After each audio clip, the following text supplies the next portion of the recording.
Hello दोस्तों, आप सबका बहुत बहुत स्वागत है आपके अपने YouTube चैनल गणेशाय वर्ल्ड में।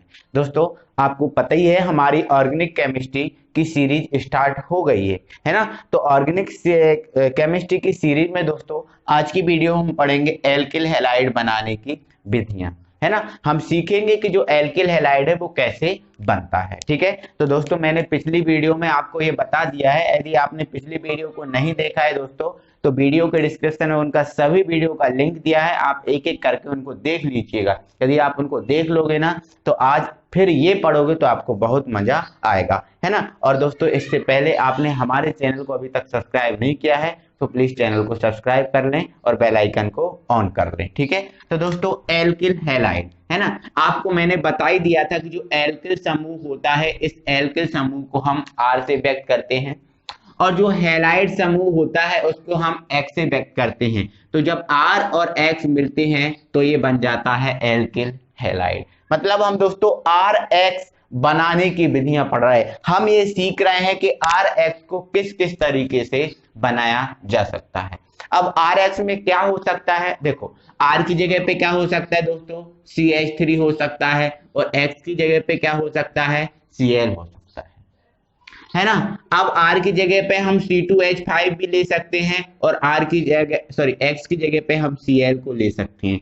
तो मतलब दोस्तों हमारा कहना है कि देखो इसको हम क्या बोलते हैं, मैथिल क्लोराइड। क्या बोलते हैं, मैथिल क्लोराइड। ठीक है, और इसको हम क्या बोलते हैं, इसको हम बोलते हैं एथिल क्लोराइड। एथिल क्लोराइड, है ना। और इसको आपको पता ही है हम क्या बोलते हैं, एल्किल हैलाइड, है ना। तो दोस्तों हम एल्किल हैलाइड बनाने की विधियां पढ़ रहे हैं। एल्किल हैलाइड में चाहे आप RX बना दो, चाहे आप ये बना दो, चाहे आप ये बना दो, सब ये जो दिख रहे हैं आपको सब एल्किल हैलाइड है ना। तो हम एल्किल हैलाइड बनाने की विधियां को सीखेंगे, मतलब इनमें से किसी तीन में से किसी एक को बनाना सीखेंगे, है ना। चाहे तो हम तीनों को बनाना भी सीख सकते हैं, है ना। किसी एक को बना देना, आपका एल्किल हैलाइड बन जाएगा। ठीक है, तो आइए हम इसको स्टार्ट करते हैं, है ना। तो सबसे पहले तो दोस्तों जो एल्किल हैलाइड है वो हम बनाएंगे एल्केन और हैलोजन से, है ना। तो सबसे पहले हम जो एल्किल हैलाइड बनाएंगे एल्केन बा हैलोजन से, एल्केन बा हैलोजन से। ठीक है, अब एल्केन और हैलोजन से कैसे बनाया जाता है एल्किल हैलाइड, उसको समझना है। देखो तो देखो इसने खुद बोल दिया ना एल्केन बा हैलोजन से, तो एल्केन लिख लो। एल्केन में क्या आता है दोस्तों, एल्केन में मेथेन, एथेन, प्रोपेन, ये किस में आते हैं, एल्केन में, है ना। क्योंकि मैंने ये सब चीजें आपको बता दी थी। ठीक है, तो एल्केन में आप कोई सा भी ले लो, है ना। तो मैं यहाँ पर ले रहा हूँ CH4, जिसको हम क्या बोलते हैं, मेथेन। ठीक है, अब हैलोजन में भी आप कुछ ले सकते हो, है ना। Cl भी ले सकते हो, Br भी ले सकते हो, I भी ले सकते हो, है ना। तो मैं यहाँ पर ले रहा हूँ Cl, है ना। तो Cl अकेला तो रहता नहीं है, मुझे Cl2 के रूप में लेना पड़ेगा। ठीक है, तो ये मैंने हैलोजन ले लिया और ये मैंने एल्केन लिया। ठीक है, जब इस हैलोजन की और इस एल्केन की हम सूर्य के प्रकाश की उपस्थिति में अभिक्रिया कराएंगे। क्या बोला मैंने, जब इन दोनों की हम सूर्य के प्रकाश की उपस्थिति में अभिक्रिया कराएंगे, है ना। तो देखो हमें पता है जो Cl होता है, Cl में क्या होता है, 1- होता है। Cl पे क्या होता है, 1- होता है। तो हमें ये तो सब बहुत अच्छे से जानकारी है कि भाई जो ऋणावेश होता है उस ऋणावेश को एक धनावेश वाला कोई बंदा चाहिए, है ना। तो अब यहाँ पर धनावेश वाला कौन है, तो यहाँ पर धनावेश वाला कौन है साहब, यहाँ पर धनावेश वाला कौन है, केवल H है। हमें पता है H पर क्या होता है, 1+ होता है ना। तो Cl पे क्या होता है, 1- और H पर होता है 1+। तो क्या करेगा, जो Cl है ये Cl इस H को लेकर क्या बना लेगा, HCl। Cl इस H को लेकर क्या बना लेगा, HCl, है ना। तो ये जो चीजें मैंने लिखी है केवल मैंने समझाने के लिए लिखी है। ठीक है, अब Cl ने H के मतलब इसके एक Cl ने इसके एक H के साथ क्या बना लिया, HCl बना लिया। अब यहाँ पर क्या बचा है, केवल CH3, तो हमने लिख दिया ये CH3। ठीक है, अब यहाँ पर क्या बचा है, केवल एक Cl, क्योंकि एक Cl तो निकल गया। तो यहाँ का जो CH3 यहाँ का Cl आपस में मिल जाएंगे और ये बना लेंगे एल्किल हैलाइड, है ना। तो ये बन गया एल्किल हैलाइड, है ना। अब ये एल्किल हैलाइड ही है, लेकिन एल्किल हैलाइड में है क्या, तो देखो ये मैथिल है और क्लोराइड, तो एल्किल हैलाइड में क्या है, ये मैथिल क्लोराइड है ना, मैथिल क्लोराइड है ना। आई होप ये चीज आपको समझ में आ गई होगी। अब हम इस एल्केन को ना लें तो किसी दूसरे एल्केन से बना सकते हैं। कैसे, जैसे मान के चलो हमने दूसरा एल्केन ले लिया C2H6, C2H6 जिसको हम क्या बोलते हैं, एथेन बोलते हैं, है ना। हम इस एल्केन और हेलोजन से भी एल्किल हैलाइड बना सकते हैं। देखो कैसे, है ना। ये हमने एल्केन ले लिया, एल्केन में हमने क्या लिया, एथेन। अब हम ले रहे हैं हेलोजन, तो हेलोजन में हमने ले लिया Cl2, है ना। तो हमें पता है Cl पे क्या होता है, 1- होता है, और जो ऋणावेश वाला होता है या माइनस वाला होता है उसको धनावेश वाला चाहिए। तो ये Cl क्या करेगा, इसके एक H प्लस से क्रिया करके, इन दोनों को आपस में क्रिया करके बना लेगा क्या, HCl। अब यहां पर क्या बचा, देखो एक H चला गया तो कितना H, 5 बचे ना, तो C2H5, और यहाँ पर क्या बचा, एक Cl, तो ये C2H5 और ये Cl आपस में मिलकर बना लेंगे एल्किल हैलाइड। लेकिन ये एल्किल हैलाइड में क्या होगा, एथिल क्लोराइड, है ना, क्योंकि C2H5 को हम क्या बोलते हैं, एथिल, है ना, एथिल क्लोराइड, है ना। तो दोस्तों जो एल्किल हैलाइड है हम इस प्रकार से बना सकते हैं। कैसे, एल्केन की हेलोजन अम्ल से यदि क्रिया करा देंगे, देखो जो एल्केन है, इस एल्केन की यदि हम हेलोजन अम्ल से क्रिया करा देंगे सूर्य के प्रकाश की उपस्थिति में, तो हमें एल्किल हैलाइड प्राप्त हो जाएगा, जो आपको इस टाइप से दिख रहा है। तो ये एल्किल हैलाइड बनाने की पहली विधि थी, ठीक है। अब हम आपको एल्किल हैलाइड बनाने की दूसरी विधि दिखाते हैं। यदि आपको इसका स्क्रीनशॉट वगैरह लेना है तो आप ले सकते हो, ठीक है, चलो, है ना। तो एल्किल हैलाइड बनाने की दूसरी विधि है, आप चाहो तो अपनी कॉपी में लिख सकते हो, एल्कीन पर हैलोजन अम्ल की क्रिया से। क्या बोला मैंने, एल्कीन पर, ये दूसरी विधि है, एल्कीन पर हैलोजन अम्ल की क्रिया से, एल्कीन पर हैलोजन अम्ल की क्रिया से, है ना। देखो अब ये बताओ एल्कीन क्या होता है, तो मैंने आपको दोस्तों बता के रखा है, एल्कीन एक ऐसा यौगिक होता है जिसमें हाइड्रोजन कार्बन के दुगने होते हैं, मतलब जितना कार्बन होता है उस कार्बन के दुगने क्या होते हैं, हाइड्रोजन होते हैं, ठीक है।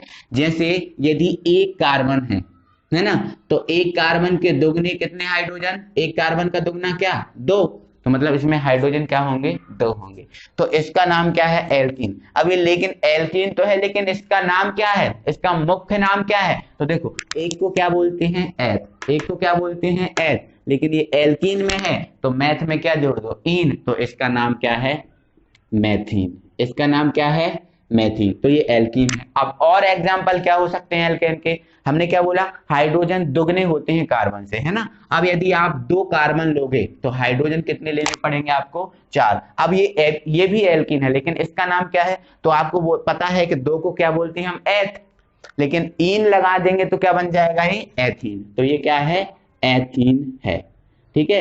अब इस एथीन को हम और कैसे लिख सकते हैं, इस एथीन को हम लिख सकते हैं CH2 डबल बॉन्ड CH2, समझ में आपको आ रहा, देखो इसको हमने जस्ट ऐसा लिख दिया, हाँ, तो इसको ऐसा भी लिख सकते हैं, ऐसा भी लिख सकते हैं, ठीक है।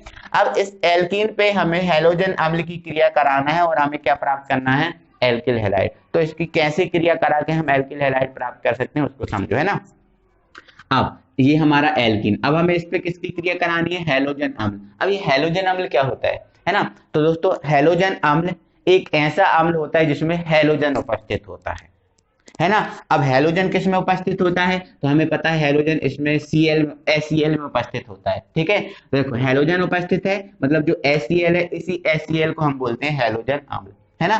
तो जब इन दोनों की हम क्रिया कराएंगे, तो क्या होगा दोस्तों, जो H है, H इससे जुड़ जाएगा, जब H इससे जुड़ेगा तो क्या हो जाएगा, क्या बन जाएगा, CH3, 2 तो पहले ही से है तो क्या बन गया, CH3, और जो Cl है इस CH3 से आके यहाँ पर जुड़ जाएगा, तो ये बन जाएगा CH3Cl, जो एल्किल हैलाइड है, एल्किल हैलाइड है। इस एल्किल हैलाइड में इसका नाम क्या है, मैथिल क्लोराइड, है ना, मैथिल क्लोराइड, ठीक है।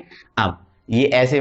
अब यदि इससे बनाना है तो सेम का सेम इस पे होगा, है ना, HCl, है ना, तो H यहां पर जुड़ जाएगा तो ये C2H4 है, तो क्या हो जाएगा ये C2H5, है ना, और Cl यहाँ पीछे आके जुड़ जाएगा तो C2H5 और ये Cl।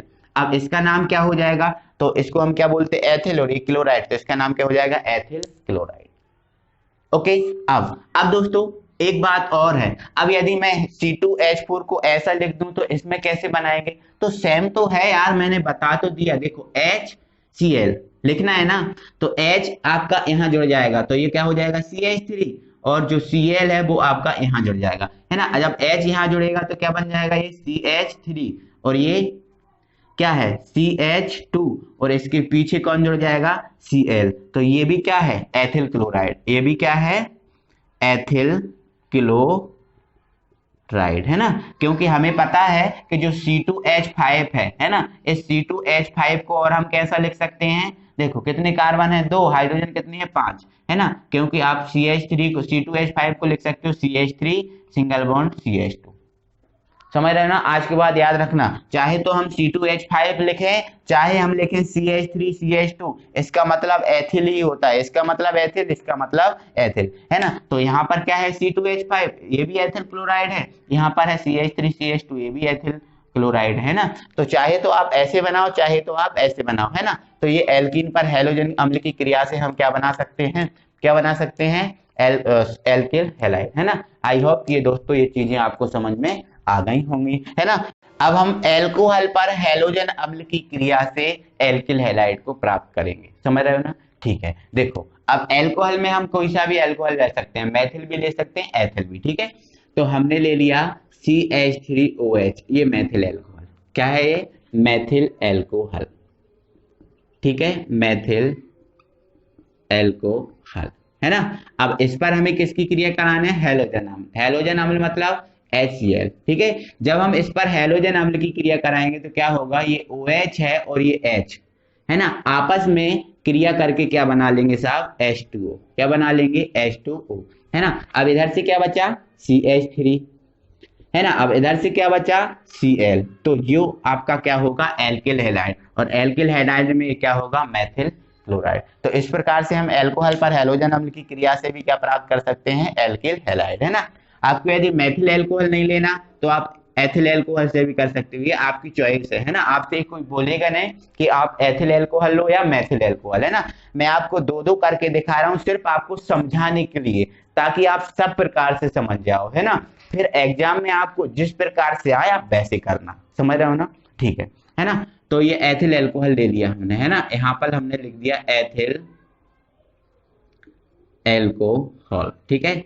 इस पर भी आप हैलोजन अम्ल HCl की क्रिया करा दोगे तो देखो ये H ये OH मिलकर क्या बना लेंगे, H2O बना लेंगे, ठीक है। अब इधर क्या बचा, देखो C2H5, है ना, और यहाँ क्या बचा Cl, जो आपका क्या होगा एथिल क्लोराइड, है ना। जो एथिल क्लोराइड है तो ये भी क्या हो गया एल्किल हैलाइड, है ना।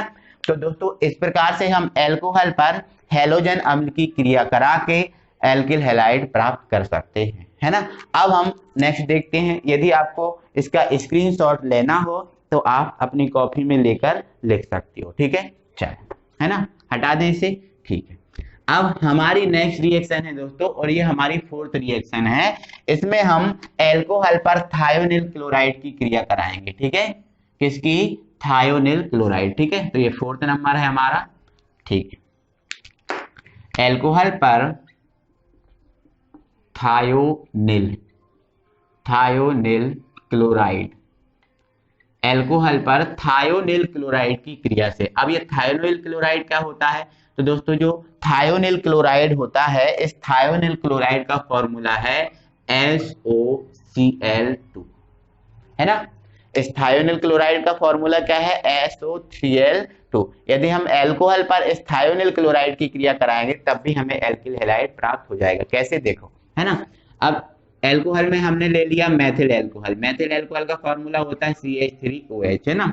देखो अब इन चीजों के नाम आ रहे हैं तो मैं इनको अब नाम नहीं लिख रहा हूं, ठीक है। अब हमें इस पर किसकी क्रिया कराना है, SOCl2 की, SOCl2 की, है ना। अब समझना बात को, है ना। तो जो आप देखो, आपको पता है SOCl2, इसमें कितने Cl हैं? 2। तो एक Cl क्या करेगा भाई, एक Cl जो H दिख रहा है, इस H के साथ क्रिया करके बना लेगा HCl। क्या बना लेगा? HCl। समझ गए? एक Cl इस H के साथ क्रिया करके क्या बना लिया? HCl। और यहाँ पर जो O दिख रहा है, ये O इस SO के साथ क्रिया करके बना लेगा SO2। समझ रहे ना?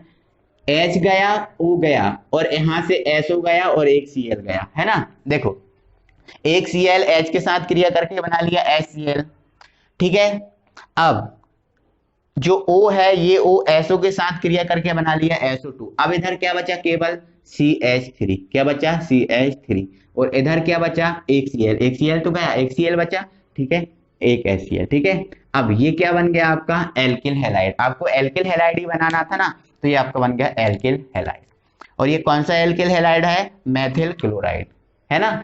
अब यदि आप एथिल एल्कोहल से बनाना चाहते हो, तो मैंने आपको समझा दिया है, सब कुछ समझा दिया है। तो एथिल एल्कोहल से भी सेम की सेम रिएक्शन आप बनाकर अपनी कॉपी में देखना, ताकि आपकी प्रैक्टिस और भी अच्छी हो जाए, ठीक है। अब हम नेक्स्ट बढ़ते हैं और आपको पांचवी बताते हैं कि हम पांचवा और कैसे बना सकते हैं, ठीक है। तो पांचवा हम बना रहे हैं एल्कोहल पर फास्फोरस ट्राइक्लोराइड की क्रिया से, है ना। यदि आपको इसका स्क्रीनशॉट लेना है तो आप ले सकते हो, ठीक है। इसको मैं हटा दे रहा हूं, ठीक है। ध्यान रखना, ये अपनी कॉपी में थायोनिल क्लोराइड का फॉर्मूला लिख लेना, है ना। क्योंकि जो कुछ अच्छी चीजें होती है जो हमें पता नहीं होता, उनको आप नोट कर लिया करो अपनी कॉपी में, ठीक है। चलो, है ना। अब हम क्या ले रहे हैं? एल्कोहल पर PCl5 की क्रिया से, है ना। एल्कोहल पर PCl3, एल्कोहल पर PCl3 की क्रिया से। अब PCl3 को क्या बोलते हैं?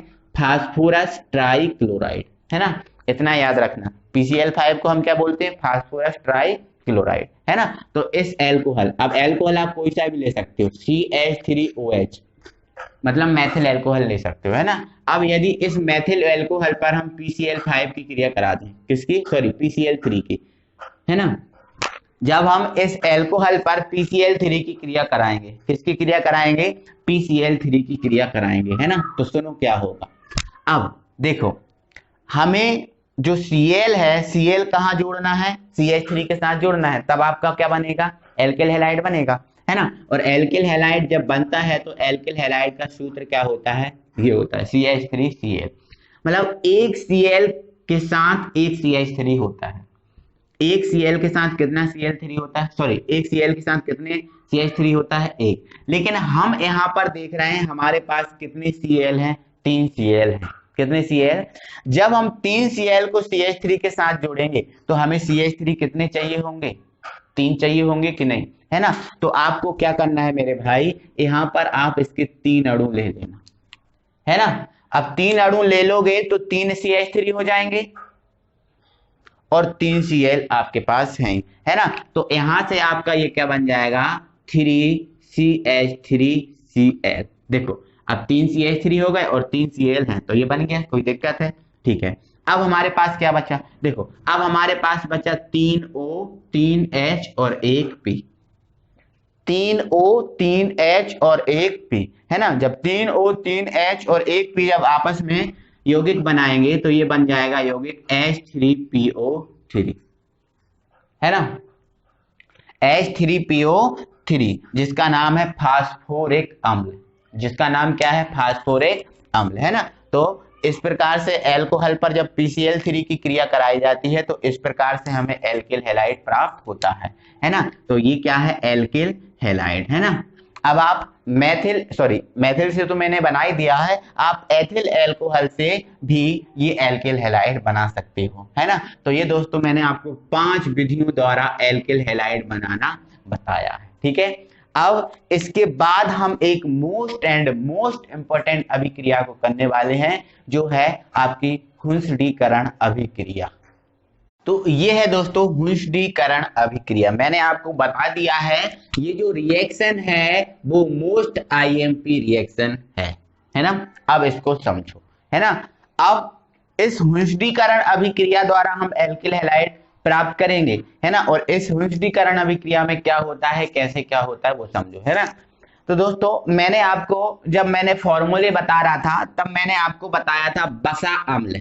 क्या बताया था? बसा अम्ल, है ना। तो मैंने बताया था जो बसा अम्ल होता है वो CH3COO होता है ना। इस CH3COO को हम बोलते हैं, क्या बोलते हैं? बसा अम्ल बोलते हैं, है ना। क्या बोलते हैं? बसा अम्ल, है ना। और इस CH3 को हम एसीटेट भी बोलते हैं, मतलब जो एसीटेट होता है इसको ही हम बोलते हैं बसा अम्ल, है ना। अब यदि इसमें मैं Ag को जोड़ दूं, किसको जोड़ दूं? Ag को जोड़ दूं, है ना। तो Ag को हम क्या बोलते हैं? सिल्वर बोलते हैं। तो ये पूरा बन गया बसा अम्ल का सिल्वर लवण।